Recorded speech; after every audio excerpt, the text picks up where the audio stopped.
আজকে পড়াবো শ্রীজাত বন্দ্যোপাধ্যায়ের একটা কবিতা, যেটার নাম অন্ধকার লেখাগুচ্ছ। এই অন্ধকার লেখাগুচ্ছ কবিতায় শ্রীজাত বিভিন্ন ব্যক্তিত্ব, প্রাকৃতিক উপাদানের মাধ্যমে ধর্মের যে বহুমাত্রিকা, বিভিন্ন রকমের যে ধর্ম আছে, সেই যে কনসেপ্ট, সেটাকেই তুলে ধরেছে।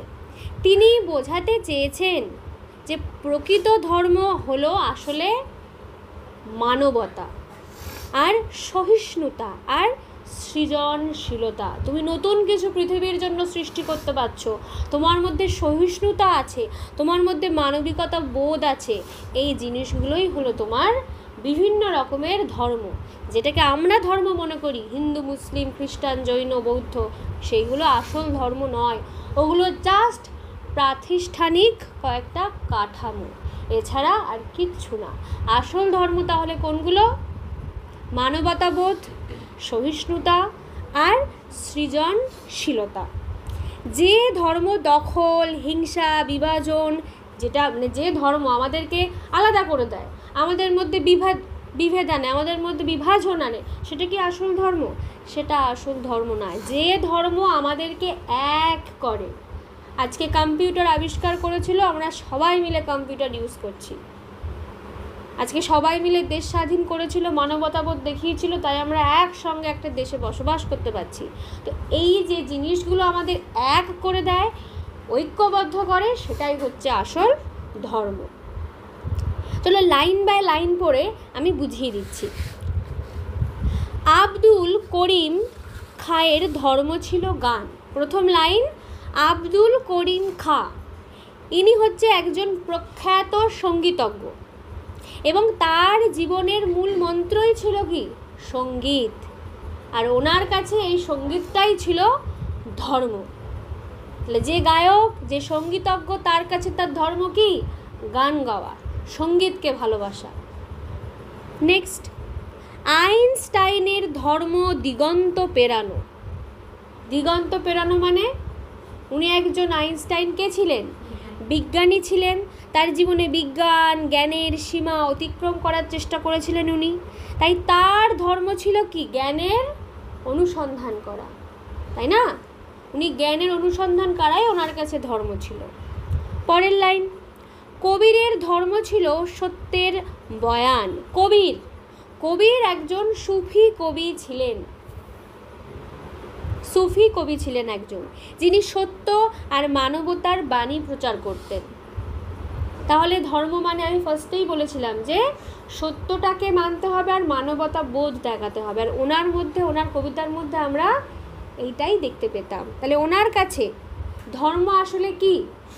সত্যের প্রকাশ, মানবতার প্রকাশ। উনি তো কবি ছিলেন, উনি যে কবিতাগুলো লিখতেন, সেগুলোর বিষয়বস্তু কি থাকতো? ধর্ম থাকতো? হিন্দু, মুসলিম, জৈন, বৌদ্ধ থাকতো না।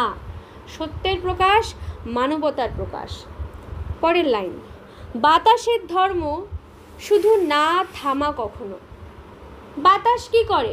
সব সময় বয়ে চলে, সব সময় প্রবাহিত হয়, এবং এটা যেন একটা আমাদের জীবনের গতিশীলতা আর পরিবর্তনের ইঙ্গিত দেয়। বাতাস কখনো জোরে চলে, বাতাস কখনো ধীরে যায়, মন্দ মন্দ বাতাস বয়, কখনো ঝোড়ো হাওয়া হয়। তো বাতাস যেরকম বিভিন্ন রকমের রূপ ধারণ করে, আর বাতাস যেমন যাই হয়ে যাক সবসময় এগোতে থাকে, চলতে থাকে, আমাদের জীবনেরই যেন একটা সিম্বল এই বাতাস, যে আমাদের ধর্ম হচ্ছে এগিয়ে যাওয়া, যেভাবেই হোক এগিয়ে যাওয়া।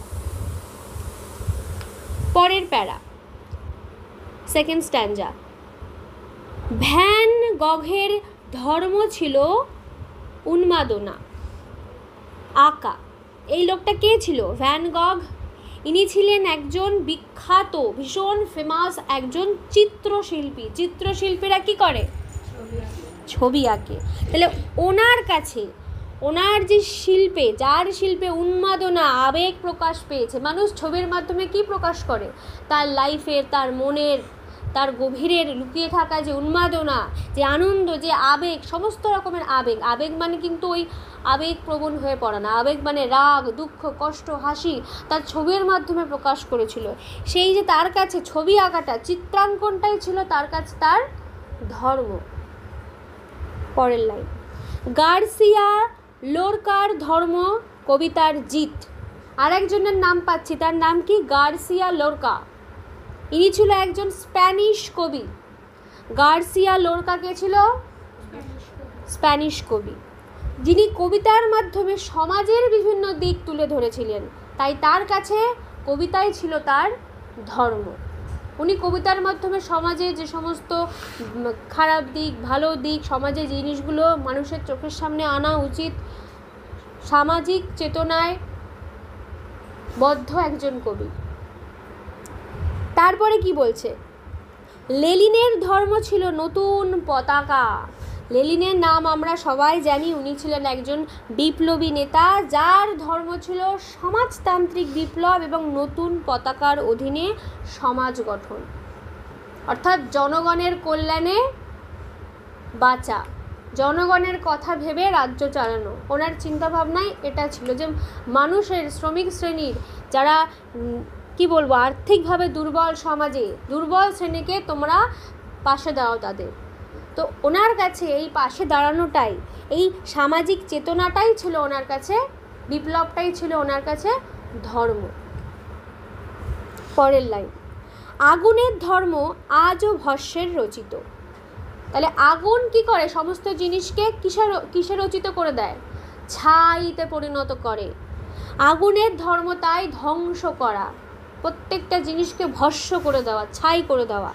এটি যেন সমাজের যে একটা ধ্বংসাত্মক শক্তিও আছে সেটার একটা পরিচয় দিয়েছে, যে এখানে আগুন আমাদের সমাজের একটা খারাপ দিক যে আছে, ধ্বংসাত্মক যে একটা শক্তিও সমাজের হাতে আছে সেটার প্রকাশ ঘটিয়েছে। এত ধর্ম, এত ধর্ম কিন্তু একই গ্রহে থাকে, এত নানা রকম তো ধর্ম, কিন্তু থাকে কোথায়? একই জায়গায় থাকে। পৃথিবীতে বিভিন্ন ধর্মের মানুষ বসবাস করে, বলে আমরা আলাদা, আমরা আলাদা, কিন্তু থাকে তো সেই পৃথিবীতেই, তাই না? একে ওকে সে তাকে আরও জায়গা করে দেয়। বিভিন্ন ধর্মের মানুষ কিন্তু একে অপরকে বসবাস করার জন্য সুযোগ দেয়, দেয় কি না? দেয়। তবে কেন অন্য পথ ভাবায় তোমাকে? তোমরা যখন একই জায়গায় থাকছো, একে অপরকে সাহায্য করছো, তাহলে ধর্ম নিয়ে এত ভেদাভেদ কেন? ধর্ম তোমাদের কেন আলাদা করে দেয়? কেন তোমাদের ধর্ম মানে অন্যান্য চিন্তা ভাবনা করতে শেখায়, যে আমি এই ধর্মের লোক, আমি এইটা মানবো, তুমি ওটা মানতে পারো না? এই যে নানা রকম যে ভেদাভেদ কেন তবে আসে? কেন তবে কেন অন্য পথ ভাবায় তোমাকে? তোমার ধর্মের পথে কেন অপব্যয়?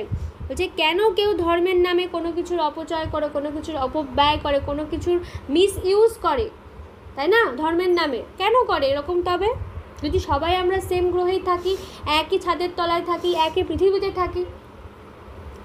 যে তোমাকে শিখিয়েছে দখলের কথা, যেন সে ধর্ম নয়, প্রাতিষ্ঠানিকতা।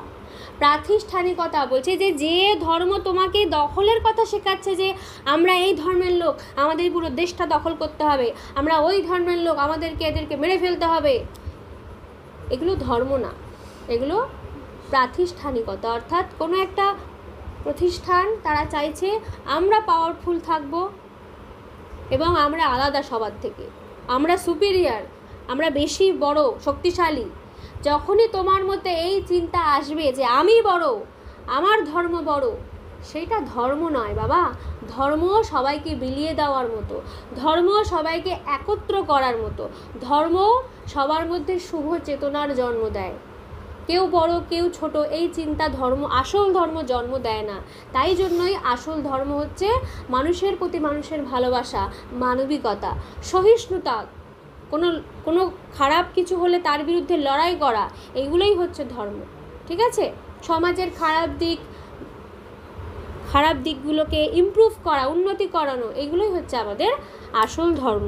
শ্রীজাত বন্দ্যোপাধ্যায় আমাদের এই কবিতায়, মানে ওনার এই অন্ধকার লেখাগুচ্ছ কবিতাতে উনি এই যে সমাজে ধর্ম নিয়ে যে এত মারামারি, তার বিরুদ্ধে আমাদের আসল ধর্ম বলতে অ্যাকচুয়ালি যে ঐক্যবদ্ধতা, একতা, বা আমাদের কাজের মধ্যেই আমাদের ধর্ম লুকিয়ে আছে, সেটাই উনি বলতে চেয়েছেন। বোঝা গেল কবিতা?